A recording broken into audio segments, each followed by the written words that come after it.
No, man. No, I'm telling you, man. Um, that day, it was the complete interview for me. For you. I mean, I understand, things happen for a reason, Right. but it was the most complete interview, man. And I was so pissed. I was so pissed. Good brother, welcome back to Street Recovery. Hey, what's up, my brother? How you Man. doing? We just gonna do this like this. This is your ladies or No. Okay. That is brought that. All right. Now we ain't gonna. Well, don't do We ain't gonna promote that. 'em out. Don't do that, dear. All right. Oh my, here. Man, good brother. Thank you for coming out again. It's a Street Recovery, y'all. We back with this guest. There was some technical difficulties the first time around. Right. But I was kind of pissed at that, man. Well, let's toast up to this. Let's toast up to this. Yeah. Man. Let's make this go Yes. like it's supposed to go. We got to talk after this about that one. Yeah. My brother, Ray Smith. Yes, sir. Good brother. I've been watching you for a minute now. Do your thing. Mm-hmm. The moves that you making, the moves that your crew making. I expressed to one of the guests on here, I never seen a collective of brands in the city making the moves that you guys are making over there. Explain, what's going on. So, I grew up in the Glenville community, 10-5 to be exact. Mm-hmm. And our community was filled with love. The moms in the community really took hold of us and showed us how to fellowship with one another, love on one another, but also how to play within the rules and how to have morals and values. So when we start creating these brands and these things that we like to do out of passion, who else was it to connect with besides the friends that's turned family that I've been around 30 years, that I know their moms, I know their uncles. So Glenville District is a merchant. It's a merch, but the merch, once we sell it, we take half, put it back in the business, and then we take the other half and give it to a small black business in the neighborhood. You guys are as well. God damn, man. You guys are that as well as feeding people. A collective of brands in the city. Nobody's really doing that. Right. This between you and I, this interview was supposed to happen through some of your other partners that were on, and it just so happened my peoples hooked up with your peoples, and y'all made it happen. And it shows you how, for me, I'm just going to say how things are working because you're also connected with some of the other guests that I had on their peoples, Dunk and everybody.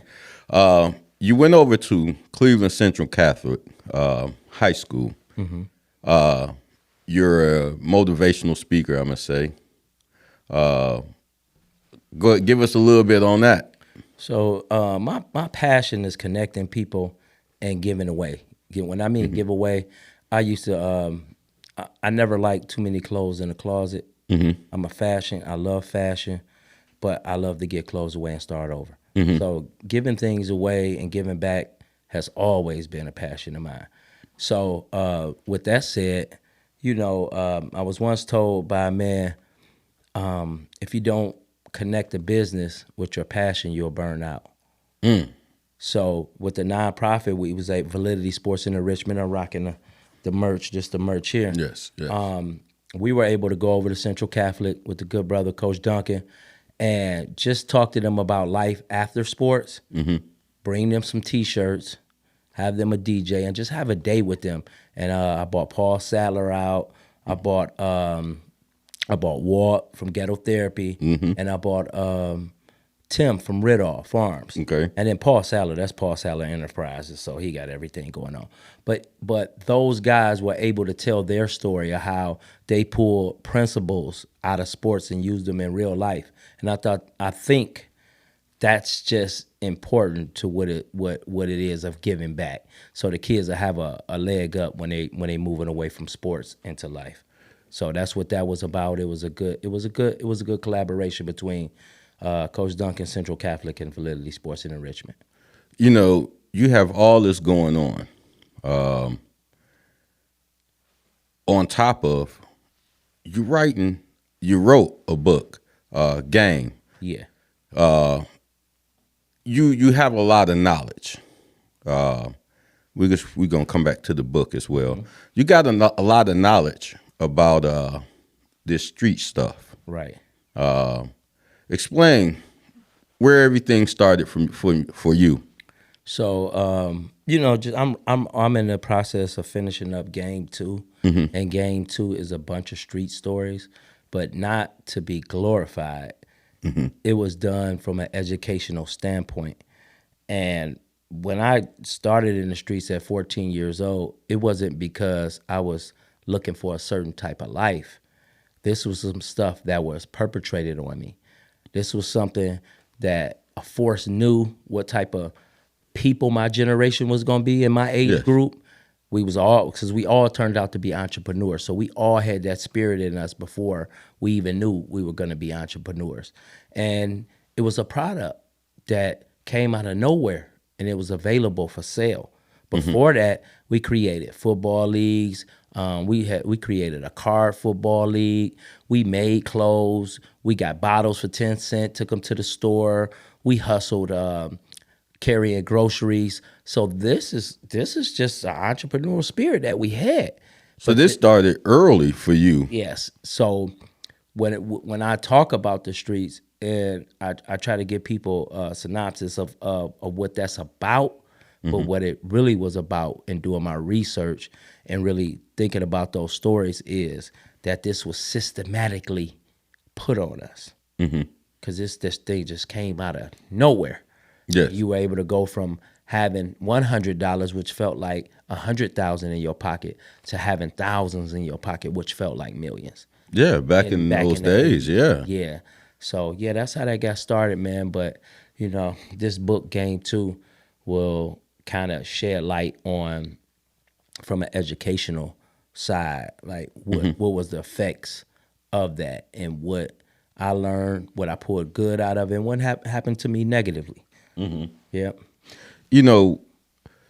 Everything that we've been through in life with this street shit, there's trauma involved.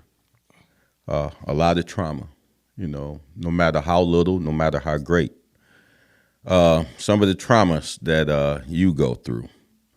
What are you doing to, battle that and put those at rest and become more at peace? Well, for us indigenous people, mm-hmm. men especially, we look down on therapy. Mm-hmm.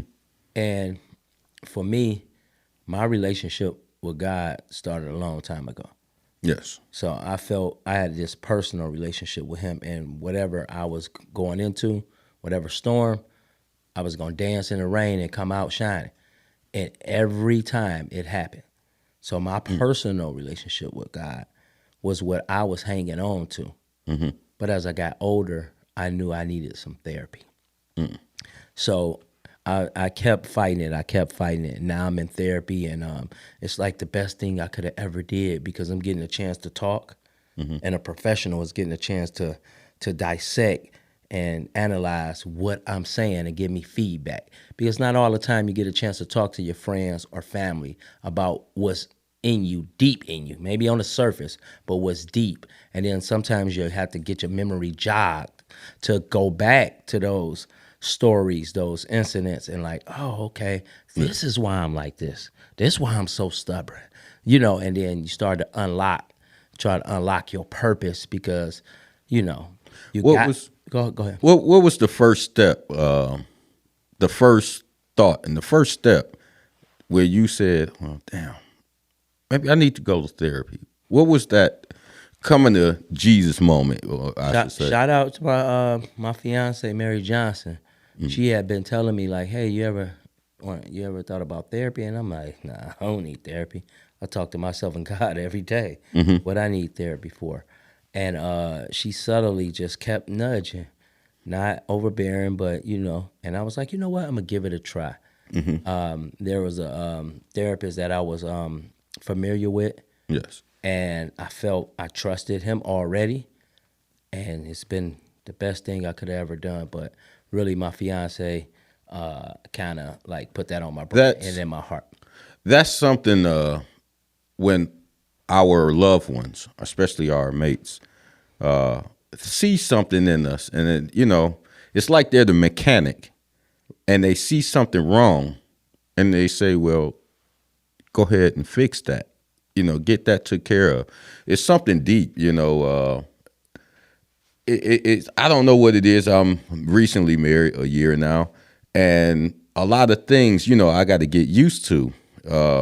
But for that right there, when a woman sees something's wrong in you, it's like, damn. You look at yourself as a man and say, damn, she see that? How she know this? The powers, especially the black woman, the powers in these women that, I mean, it's I can't explain it. Right. I can't explain it. I said this before. Dick Gregory says the most powerful thing in this country is the black woman and black church. Black church, yes and no, but black woman, yes.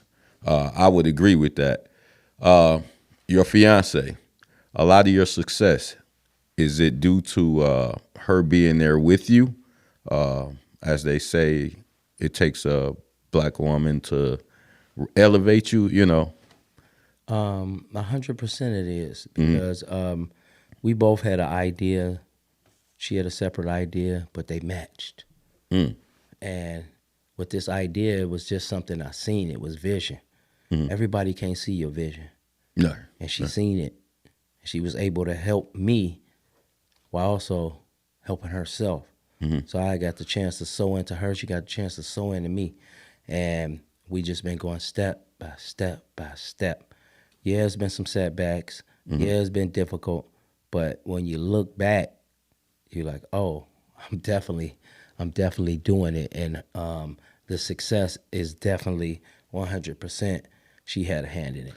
That's something special, all the things we've been through in life, especially the street shit, and you have someone that's willing to nurture you and help you rise to the top. Something special, man. Something special. Tell us a little bit more about the game, man. What is game? So game is an acronym, giving all my energy. So basically, it's a book. It's a memoir. But it details what I gave all my energy to. So starting with basketball, starting with sports, period. I give you a little bit of sports. I give you a little bit about my family. I give you a little bit about the streets. I give you a little about graduating college. I give you my story. But the game gems, that comes after every chapter, will let you know what I took positive out the story. So I'm going to give stories, whether positive, negative, but I'm going to tell you where the positivity came in it as I kept going on my journey. So game is a memoir, but it's also a self-help book. Demographic can go from a 7th grader can read it because there's no cuss words in there, all the way to a 50, 60-year-old, because my journey is still going. So that book is it gives you a quick snapshot of my life. And then coming up, game 2 is gonna just kind of lock in on the street stories, because being where I'm at, a lot of people don't get a chance to know my life. Yes. And where I came from, and I would be 100% in the wrong if I didn't give them all of it. Well, you So that's you're somebody that's doing. You're very known in the neighborhood, with the city as well. And people need to know your story. They know of your story from street life, but they also need to see the best of you. You know, people need to know your story, and you giving it to them. So I commend you on that one because it takes a lot for a person to really tell their truth. This is what I've been through. Young man, I don't want you to do this or do that. Some of us out here, we hide that life, Right. you know, but it's got to be talked about, My brother, where did it start from you with this street shit? Man, it started 14 years old.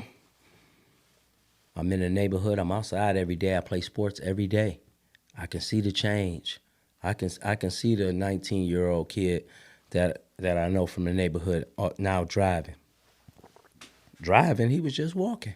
Mm-hmm. New sneakers. Well, he ain't never had a pair of new sneakers. Mm-hmm. So I got to see the neighborhood start to change. And as adventurous and with my friends, like I said, we already had an entrepreneur spirit. We just didn't know what entrepreneurship meant. Mm-hmm. And that's where it started, man. So I started going to look for this product. And I will say this, none of the older gentlemen in the neighborhood would give it to me. It was morals back then. Yeah. And that's what I said. That's why we're able to connect now and create these brands and help clean up the neighborhood that we destroyed, because we still rest on those morals and values that we learned from our grandmother, our mother, our dads, and stuff like that. So, 14 years old, man. Me and a couple of my friends, we went on Huff and sought out our first teeny bopper, what they called it, a 1.6 gram of cocaine rock, and that's when I got in. The thrill you had when you first got that chemical in your hand and it turned into that cash. What was that thrill like? So the first thrill is that we had money to catch the bus and go to the mall. Because that's what we did with no money. Yes, We went to the mall, yes. hung out. That's what we did. We went, maybe try to talk to a few girls, see who can get the most numbers, catch the bus back Yes. home. Now we actually had money to spend. So the first time that we got that, the product moved in about a day, we went to the mall and blew all the money. So when we got back in the neighborhood the next day, they was asking us, we didn't know nothing about getting a re-up. Yeah. We didn't know nothing about that. We had blew all the money. It gone. So that was the thrill. And that probably happened a good 10 times. Okay, we got to scrape up some more money. Because we didn't know that this thing was gonna last. We didn't look at it as longevity. We looked at it as a small little thing that, okay, we get this in our hand, we buy some sneakers and it's over. Go back to school, maybe play some sports, whatever. But yeah, that was the thrill, being able to buy what our hearts desire, whether that was sneakers, whether it was clothing, whatever it was, whether it was junk food, we had the money to buy it. That thrill became did it become a addiction because you wanted to feel that over and over again? So it became an addiction so bad that once I was out the game, I was jaded from all things universally. I was just nothing made me happy. Really nothing made me sad. I was just on even keel. And that was the addiction part for me. I just was jaded. Well, I'm going over here and there's something I'm supposed to be happy about. I'm like, yeah, that's okay. If it was something I was supposed to be sad about, I was like, oh, okay, that happened. And I knew I had to work on myself, but that was the addiction. Because you can never you're going to go peaks and valleys in the street game and even in life. Yeah. But the thing was to stay even kill, because you got to get right back up and get back out there. So that's just what it was, man. It became an addiction of chasing a high of what Jay-Z said it best. We tried to make the day better than the night before. Having your peoples in your life, they see that you're supposed to be happy about something, and you're not. How did they, react to, these flat emotions that you had? Well, I really was pretty much just hanging with my friends. Family, when I go in with family, I try to be Ray Smith. I didn't come into family time as Ray Money, as I call myself in the streets. And then all my friends, we all felt the same. So it didn't matter. We joked a lot, but we were never too high and too low. So you never had nobody really there to say, "Hey, man, that ain't normal." Yeah. I would go to my granny. She'd be like, I'm gonna need you to give me a tomato, an onion, bell pepper, whatever. I'm in the streets. Well, once I get back in the streets, I done forgot. I might see her the next day. She's like, "Boy, what?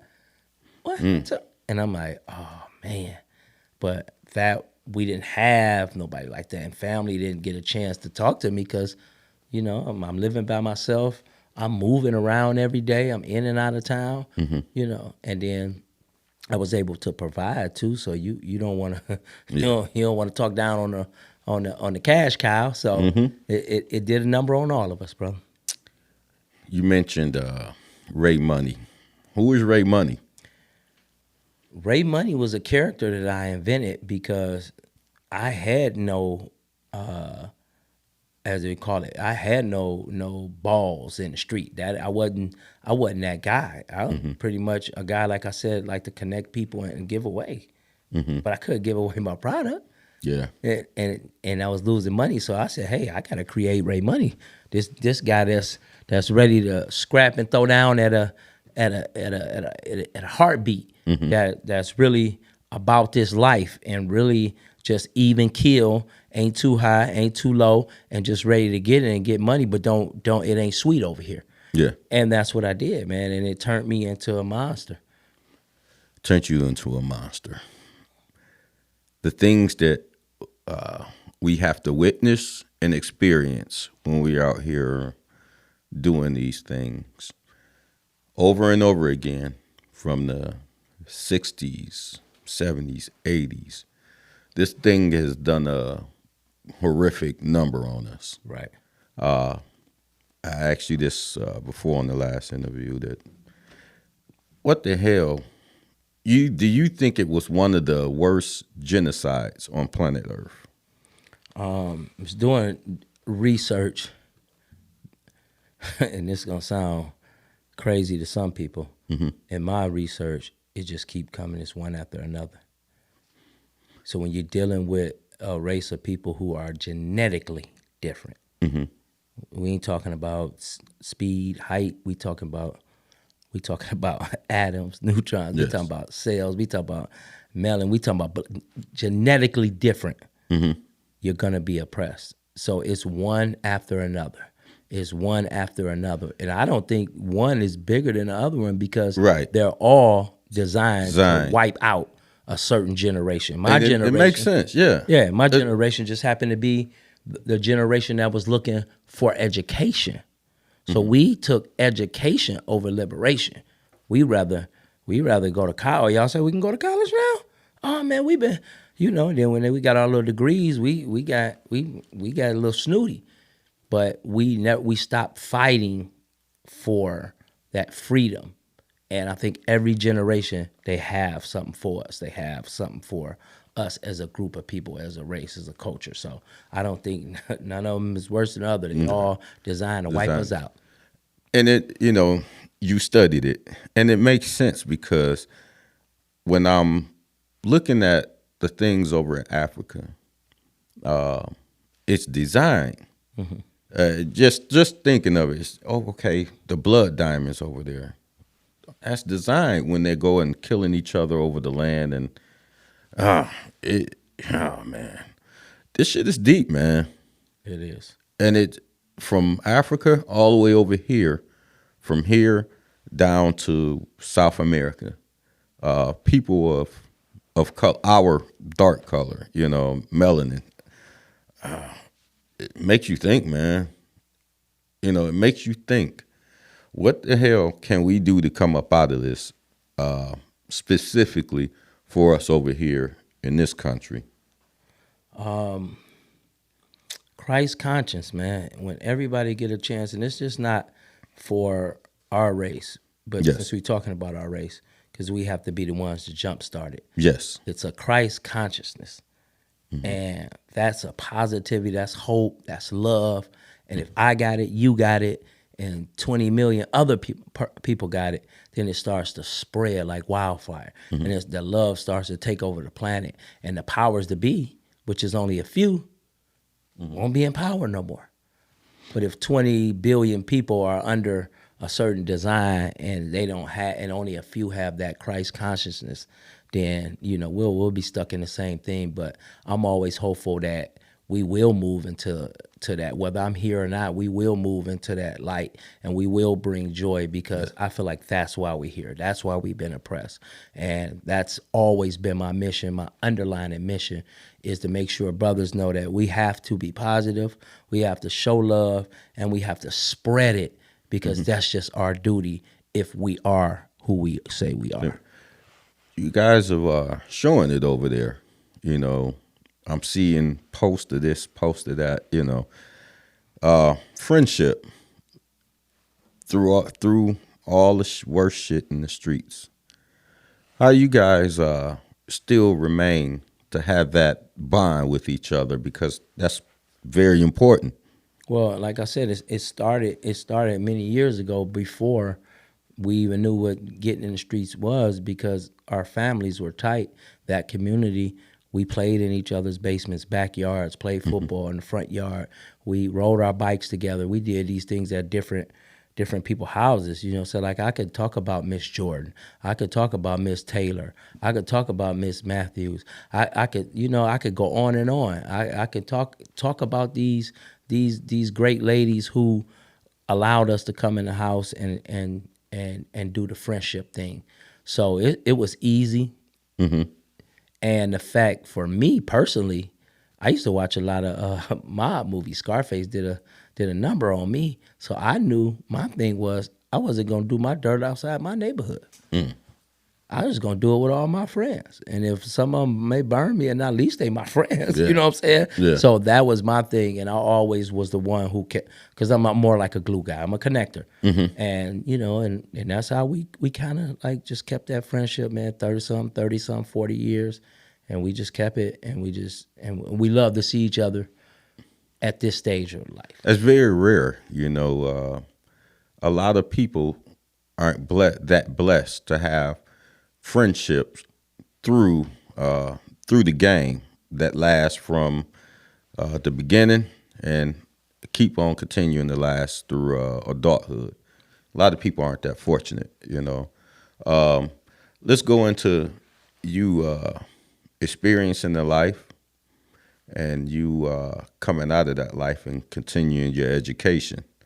What was that like? So, the first couple chapters in the book talk about my granny and my great granny.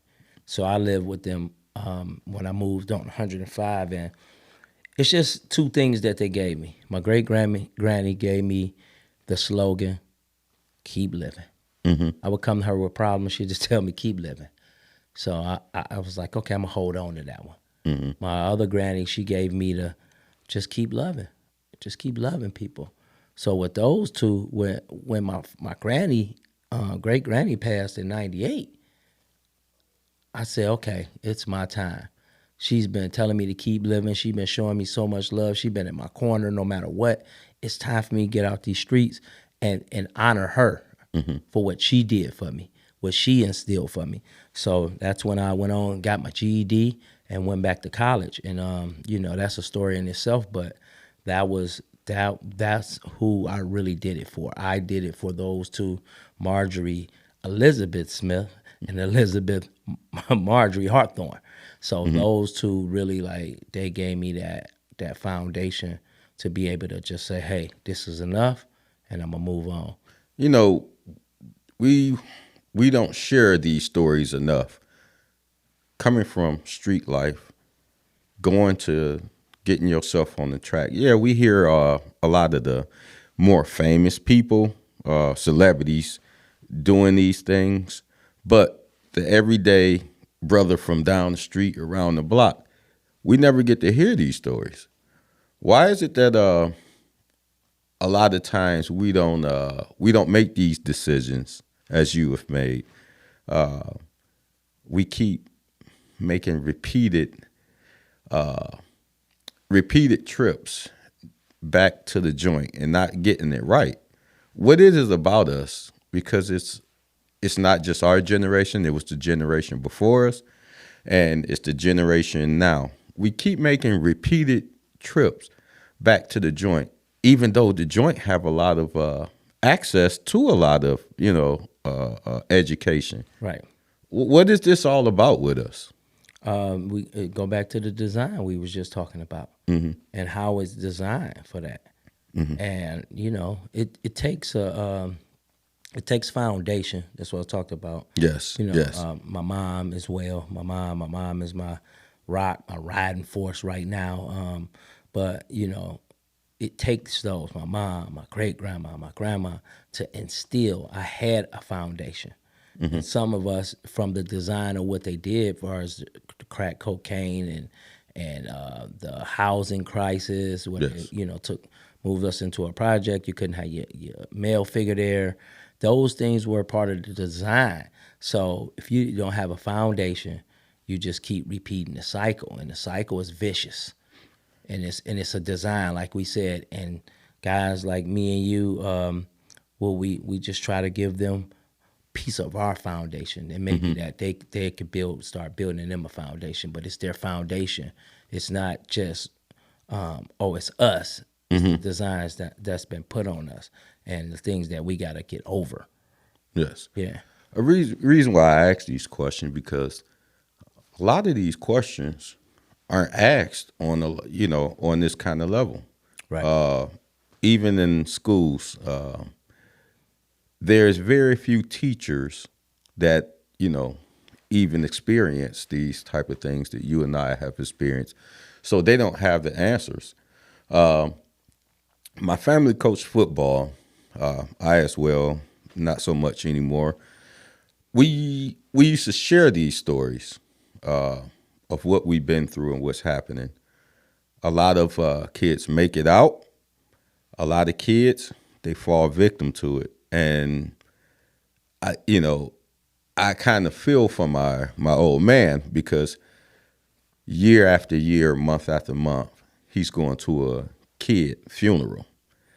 And our elders, you have to feel for them, because they know these kids, and it makes you think how much of in these people they keep going to these funerals. Young folks, they seeing how much of this is going to keep going on. Other races, they don't see these things that we experience. It's one of those things where I kind of you sit back and you ask why, and you ask how. You know how, and you know why, but what the hell can we continue to do? A lot of these things run through people's mind. Some people escape and don't want no parts of it, even though we're all accountable for it, because we done these things. And just a sad situation, that we created. No matter how much we done, no matter how small we done, we all need to be accountable for this shit. But I was long-winded on that one. But this is my therapy right here. When I get a chance to speak to you and the other guests, I haven't been through much in life, but sitting here hearing you guys' stories, it's like, okay, let's give these stories to these kids. Make something happen out of this. So, my brother, coming up, the neighborhood you lived in, what was it like? Man, this place is magical. People wouldn't even believe it exists, because we had so much fun. We were creating so many programs for ourselves, things that we did every single day. We used to go. We used to have fun going to the city mission. We made everything fun. City mission was, and no disrespect, shout out to city mission. They really wanted us to go to Bible study. We went to Bible study, but we really came to shoot ball. Yeah.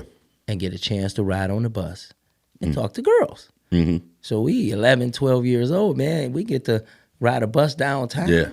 I mean, so it just, for us, man, this place is where we call home.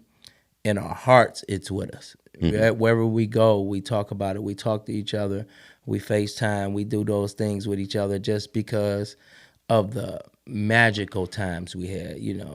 We sometimes we get together and just tell old stories. Yeah. Just tell them old stories. And you'd have heard them 10 times, 100 times, but they feel good. They make you feel good to know that another brother really, or another sister saying, I care about you. Yeah. I care about you at the end of the day. That's what I care about you. Remember that one time? And you get to talk, you look up, it's 2-3 hours later. But, that's what that neighborhood's about, man. It's magical. It was a special, back in the 70s, 80s, before, everything hit the fan. As you say, it was a special time. You could walk to the store, get cigarettes for your parents. Right. Nobody wouldn't take your money or whatever, those kind of things. People need to hear how special of a time it was before the streets took over our neighborhoods, because people a lot of young folks can't see that Miss Johnson had green grass like the suburb, or this field right here was a garden. Right. People need to hear these stories. So this is why I wanted every guest on here, I want to tell the story of their neighborhood from the past that were old enough to remember and experience that, because it was a great feeling, man. Miss Johnson can whip your ass too. Definitely. When you do something. See, a lot of people don't experience that. So magical time. Look, we're gonna get into this street shit. First time you got that big money, what the hell did you get? And what did you do? So, you know what? I had this thing that it was gonna never be enough. Yeah. But I was gonna know when to cap it off. Because I seen so many people go to jail for pressing the issue. So everything I did was calculated to stay out of prison. So I was, like I said, from the first package, I was spending, and our thing was to make, like I said, the day better than yesterday. Yes. So it was so many that time that's what made me jaded. Yeah. After the life, cars, the places that you live at, the girls you got with, the foods you ate. That was an everyday thing. We used to drink champagne at noon. Oh, we was drinking champagne at noon. That's what I'm doing. This place on 105 is magical. Hey man, where you at? I'm 2 streets over. You want to go get a bottle of champagne? Yeah, why not? We done drunk maybe a couple bottles of champagne before 3 o'clock. Shit. 5 o'clock, 6 o'clock, we off. We off the clock. We go home. We get dressed. Now we on our way to the meeting up at the club. So this is our everyday schedule. 6, 7 o'clock we out. We doing our business. 5 o'clock we go do whatever we gonna do. 5 to 8, 9, maybe 10, and then we out. Strip club, Mirage on the one, wherever we were going. So it was like that. That was it. Even from the beginning. Like I said, we spent all the money. A lot of people don't get. Yeah, we spent all the money. So, and when you around your friends and you got so many of your friends do it, that's the everyday life. That's what we talk about. 10-5, 105. That's why we talk about it so much, because it's the people and the times. So to get back to your question, like that one big time, it really wasn't a big time, because we was trying to make that big time every day. We talk about that, because there are happy highs and low lows, Yeah. But we can't ignore the happy times when we out there because it creates smiles. You go and get the little kids at the store. Hey, here, get some candy, or doing those things. It feels good to do those things when you have it. It feels real fucked up when you don't have it and you can't provide. Let's switch it to this one. One of the worst things you've seen fucking around out there in the streets. The worst thing I've seen is our friends and my family turn into drug addicts. Those are the people we looked up to. Those are the people we got advice from. Those are the people that were able to chastise us. Those were the people who like in all, we just looked up to. And to see them in that state, to see them totally different, I still had to have that respect for them, and that's what I did.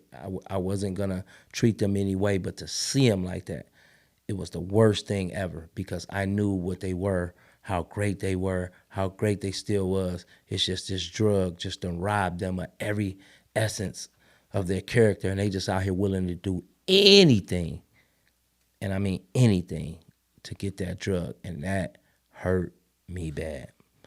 It wasn't nothing about no money because I knew I could get more money. I had friends. We growing up in this neighborhood now. It's 30 of us. Yes. It's 30 of us out here doing what we do. We can always, one person fall, another person helping you up. But it was the family members, man. It hurt my heart one time that one of my partners told me he had sex with my friend's mom. We did like little kids. No, like like when you see, like back in the day, you see somebody naked, they like close your eyes. Yeah. We didn't want to hear that. We didn't want to understand that. We didn't want no parts of that. And that kind of like that was a time. A lot of that we witnessed, and it's like you say, you put your blinders on when you hear these stories,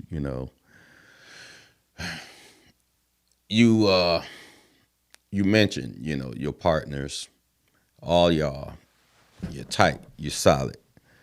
What are you guys doing to show the youth over there how to stay solid, how to build up on what you guys are doing? So that's a tough thing, man, because every generation has a way that they like to do things. Yes. And we're going to definitely always come back to the design. What's the design for their generation?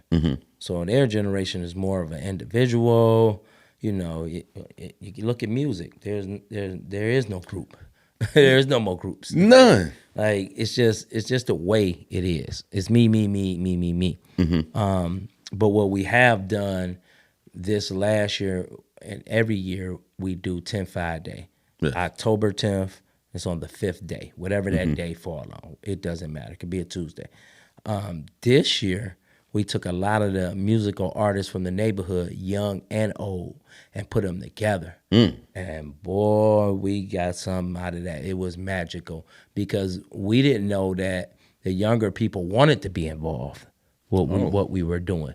We just was looking at them like probably how older people looked at us when we was young out there in the streets. They don't want no, now they just want to, no, they really want some knowledge. They really want to be hugged. They really want to be told that they something too. And that concert last year that we put on, free food, we had an open bar. We did it at one of our friends' establishments that's from 105. Yes. And it was a thing. It was a thing. It's going to be an every year thing? It has been ever from 30 years. Oh, wow. But just with the work I'm doing, I seen fit that we should turn it up a notch. And then my other partners, we got Mizzo, we got Joe Goods, they seen fit to, well, let's talk to the younger guys because they're a little younger than me. They're like 10 years younger than me. Yes. And we just really Gold Coast, Validity Sports, we had Don Ron, we had Shay Boogie, we Slick, and it was a time, man. And I coined the phrase, it was a time for healing for us. Yes. And You get to see the happiness of the hood. And that's what happened. We all healed that night. You know, that's something that needs to be done throughout the city. A lot of folks aren't doing that. See, this is why I speak so highly of you guys. You know, I see it. I haven't witnessed it over there myself because I'm just learning more of it. But I see it through the posts and everything, and through my partner talking about it. And I don't know who's doing this in the city like this. At that, you know, it's something that needs to be celebrated, definitely.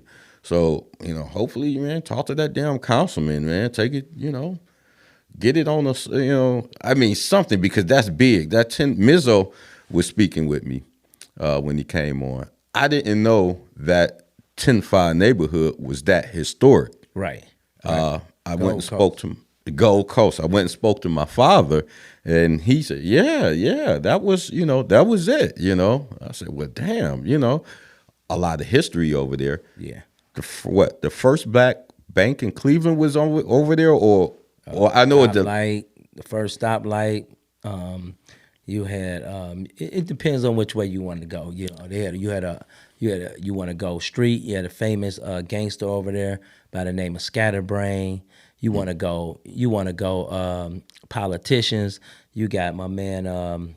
What's the man that I can't grab his name. Yeah. His first name Jeff.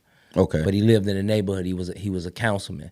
So you talking about guys from all walks from this neighborhood, and just not 105. It's the Glenville neighborhood. So, but you know, the guys off 105. It's a lot of history, and there's a lot of history in that Glenville neighborhood. And back to what you were saying about talking with the councilman about this movement. This movement is for us. So we have been in talks with Walter Patton from down the way, and different people from different neighborhoods, and we're gonna share what we're doing with everybody else. And it's not a cost. So we still working it out and documenting it as we go. And we're gonna be able to share that with each neighborhood. You want to do this in your neighborhood? Because this is nothing but self-help. Yes. You know, we haven't got to the point where we saying, oh, well, we want to buy that land and buy that. That's another conversation. But for right now, what can we do for the elderly? What can we do for the youth? What can we do for the single moms, single dads? And what can we do for each other? Yes. Bonding with each other to show those youth, seniors, and the women that we got their back, and we gonna be able to move this. It's a hell of a movement, you know, a hell of a movement. Let's speak about the good brother Walt Patton. Yeah, Walt Patton. He came up, played a year or two in my father's football program, and went to another football program. Experienced some things in life. Broke free of those experiences, and he's building ghetto therapy to a level where he's an NAACP award winner and so much more. How do you hook up with that brother? Well, Walt knows some of the student athletes that I coach, so he was familiar with me. I was kind of familiar with him, and then, you know, it was like family. Once we connected, hey, come over here, come over to ghetto therapy, come over here, what I'm doing. And we just we instantly jumped in, put our hands in the pile and start going to work. Oh. It was just like that. It was like, you know how they say real recognize real? Real, yes. And it was 100 from there. It was 100, and it hasn't been a low point yet. Talking with the brother Walt, it's always on the high. What we doing next? How are we moving the culture? Because we know that we got the culture on our back, and our responsibility is to move it forward, not for just us and our families, but for our brothers and sisters. So yeah, that was a big thing. So when, you know, Walt calls on me, yes, I'm there. When I call on him, he there. You know, I love hearing about these. I smile when I hear about these connects, you know, because street politics, you know how you connect with each other, but when you connect with each other on positive shit, it, I love this shit, man. I love to hear this shit. I mean, brother, brick by brick, for a young person wanting to build what you and Walt are building, how do they do that? First of all, finding out what your passion is. And when I say passion, the passion for helping others has been instilled in you somewhere, whether you play sports, whether you worked on a job, your parents, your friends, because we can't live on this earth without each other. So in some way, you have a passion for dealing with others. Expound on that passion and start to do good. Start to do good for each other. Start talking more positive. Those are the foundations to anything you want to do. Because now when that hard time come, you standing on foundation that I got hope, I got love, and I built relationships with people who don't want to see me fail. So start basic. I don't ever give nobody the get rich scheme. I'm not selling I don't even really talk much about my nonprofit and what I did with that and how I built that up. What I started with was a good foundation. And once I started looking at those foundations and being true to those foundations, anything else I wanted to do, and plus my personal relationship with the Lord, it wasn't no stopping me. Let's since your nonprofit validity. I'm tongue to this drink. Yeah. Speak on that, man. Man, Validity Sports was just born, man. After I stopped coaching, I went through all these emotions. I didn't know I was depressed. But what is an ex-basketball coach to do at 40-something years old and you just lost your job and you like, what I'm going to do next? And something just said, hey, it spoke to me.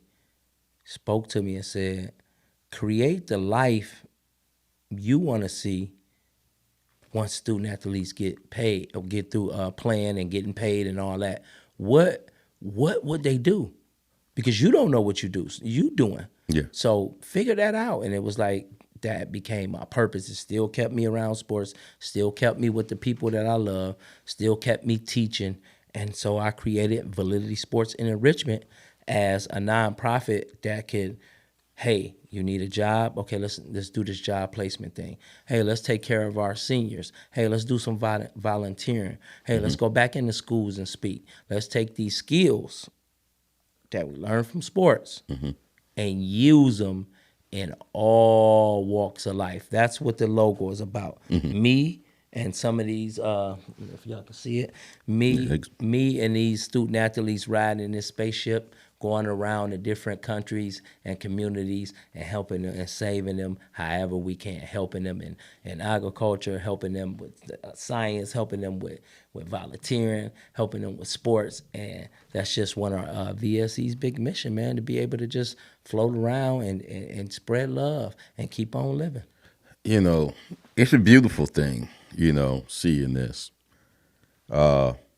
Personally, we, like I say, we see the celebrities doing it, but when you at this level, blue collar level and white collar level, and you seeing these things being done, you with the coding center that's coming, Mizzo teaching the entrepreneurial classes over there at the rec center, right? Print and press, yeah. Yeah. I mean, what's missing was why didn't we have these kind of things back when we were coming up? You sit and you ask yourself, well, some things were there, but we didn't take full advantage of it. But when they got cut, such as auto mechanics and plumbing in high school and stuff like that, now you like, what the hell to do? Okay, well, I have nothing to do but go and do this. Right. These things that you guys are doing, you with the coding center, speak on that if you would. Well, yeah, that's coming up, man. I talk with my grandson a lot, and my grandson loves video games. That's the wave. That's what kids do. They on live, they gaming, they streaming. That's what they're doing. For me, where's the programs that's gonna help them bridge what they want to do, what they know? How do they get on the other side to the training, the know-how, and then they be able to monetize it or whatever they want to do with that? Yeah. And that's how I felt at 12, 13. I didn't have those, like you said. Yes. But my generation was the generation that was supposed to change that and create for the next behind them these programs that they can learn. Because like I said, I didn't know I was an entrepreneur. But every time I'm with my grandson, shout out to Zave, young Zave, Zave say, Papa, you ain't create the program yet. So that's my motivation. But I also want kids and young adults to know how to, because basically it's a trade.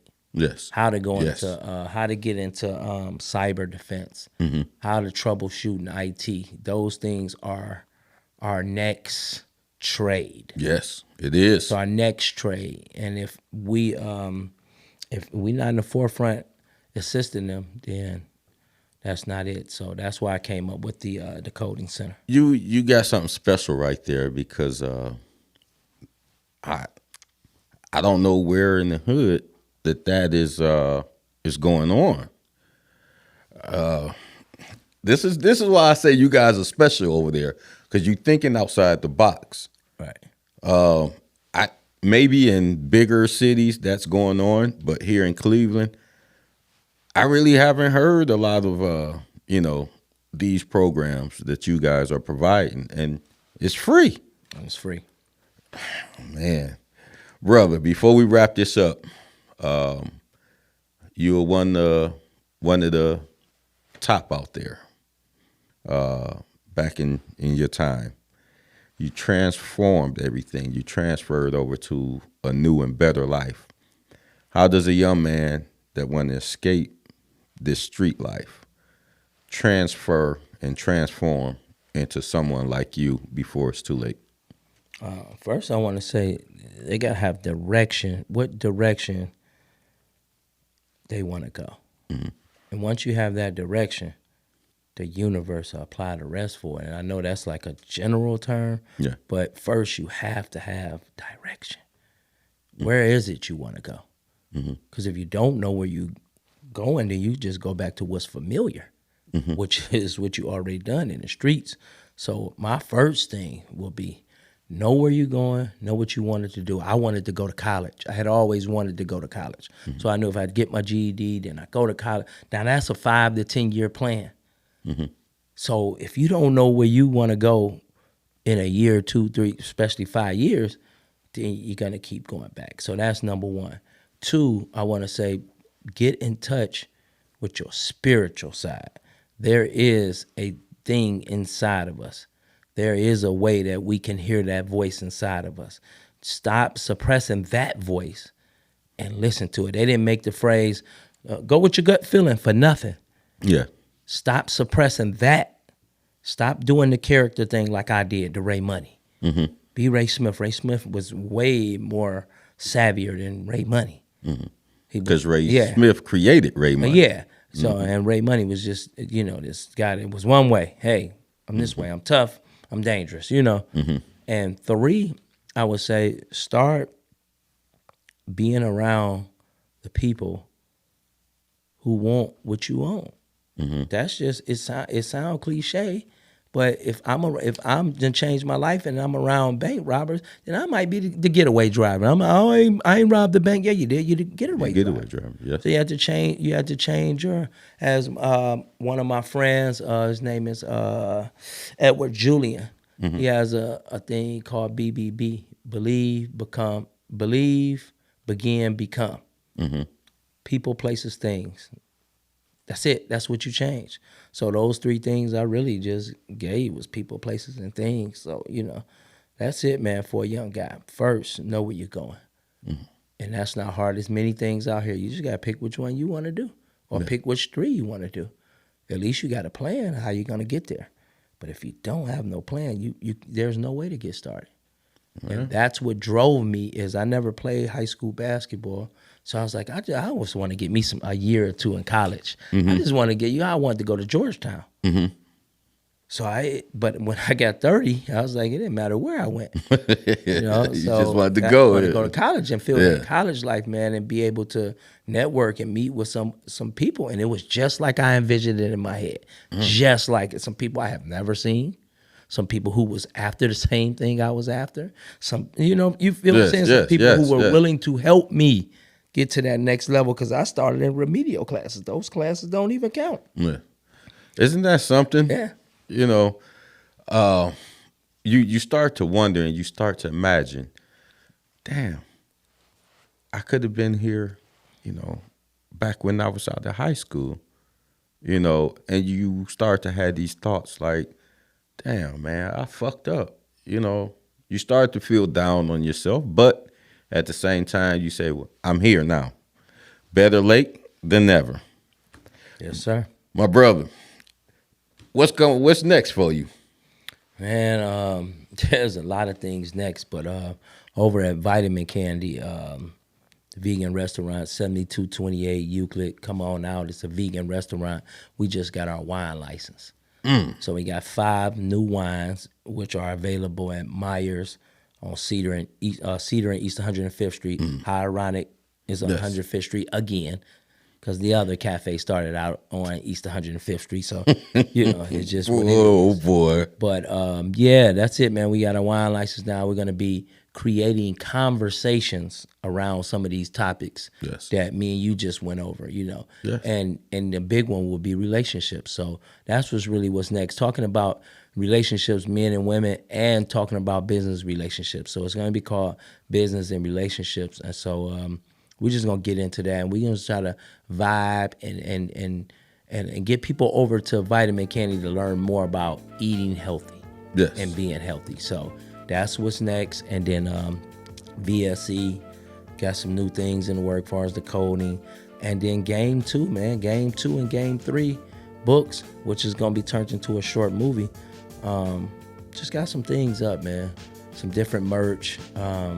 I may or may not be going into the podcast world. I don't know. Man. But, look, you got too much to offer, man.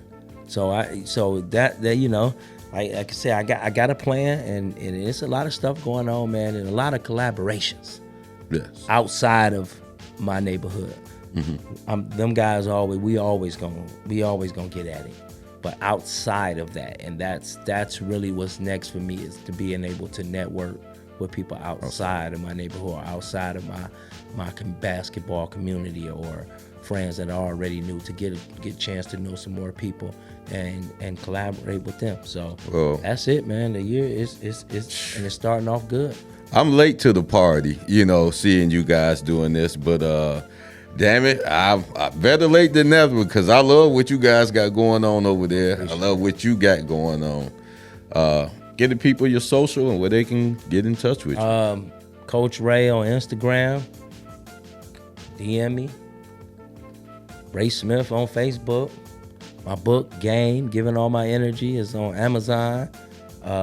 Vitamin Candy, 7228 Euclid Avenue, 9:30 to 5 o'clock. Not open on the weekends, but weekdays we there. Validity Sports and Enrichment. We do concessions at the Browns, the Cavs, the Guardians, Blossom, and other places. So reach out to me, Facebook, Instagram. I do job placement. Man, I talk about being healthy. I'm having fun with life. DM me about anything. If I'm looking and I catch the message, I'm gonna answer it. Let's talk, because you never know what could be the next collaboration or the next relationship. Mr. Smith, it was an honor and a pleasure you coming out here, and we got it right this time. Yes, sir. God damn it, if this damn thing ain't right, I'm gonna shoot myself in the foot.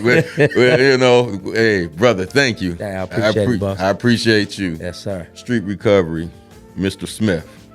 Thank y'all. Oh, shit. You gotta love him. My man.